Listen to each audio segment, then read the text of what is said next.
The Exeter Brain Network is a group of over 200 researchers from across different faculties and departments at the University of Exeter, and we all have a common interest in the role the brain plays in health and disease. We want to integrate research communities from across the university so we can start to tackle new ideas around the brain using techniques and methodologies from social sciences, psychology, maths, as well as from basic neuroscience research. We've built these communities through a series of networking events and seminar series, and through these we've seen the development of new interdisciplinary collaborations to help tackle some of the complex challenges around computational neuroscience, pain and developmental neurobiology.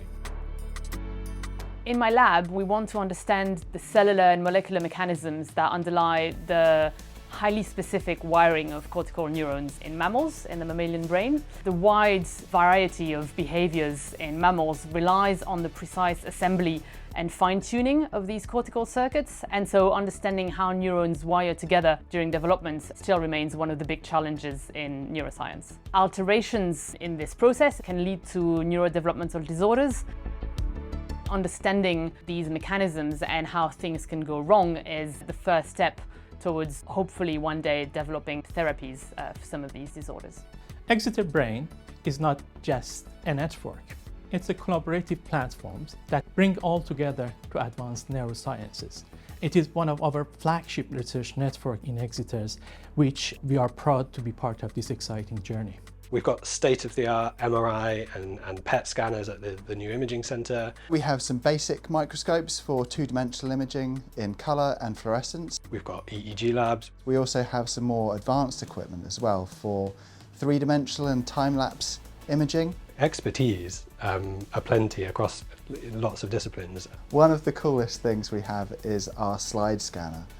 This is able to take 80 slides in a single run to image up to 9 fluorescent molecules on a single sample. Having the network allows us to kind of know what we have and who's doing what where.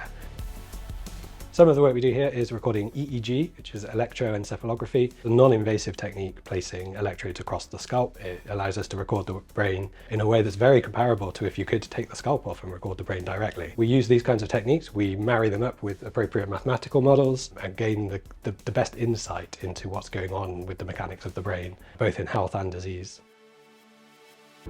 My group studies the behavior of bees and the mechanisms that underpin these wonderful behaviors. We try to understand what's the basis of the decision-making they do when they forage on flowers. And we study how that is all relevant to their capacity of learning and what role the brain plays in that. The brains of bees are very small. They're only 1 millimeter cube in size. They have about 1 billion neurons. We can understand how such a small brain produces this variety of behaviors and has this capacity for learning. So we try to understand how substances can influence the behavior of bees, their capacity to learn, and their capacity to pollinate flowers. I think the network makes us more attractive in that we can offer an awful lot. We have so many different areas of neuroscience covered, from techniques to theory to mathematics. Thank you for joining us on this journey through the Exeter Brain Network. We hope you enjoyed exploring our cutting-edge research, advanced facility, and passionate teams. At EBN, we are pushing the boundary of neuroscience to make a real impact. Join us in our mission to transform lives through science.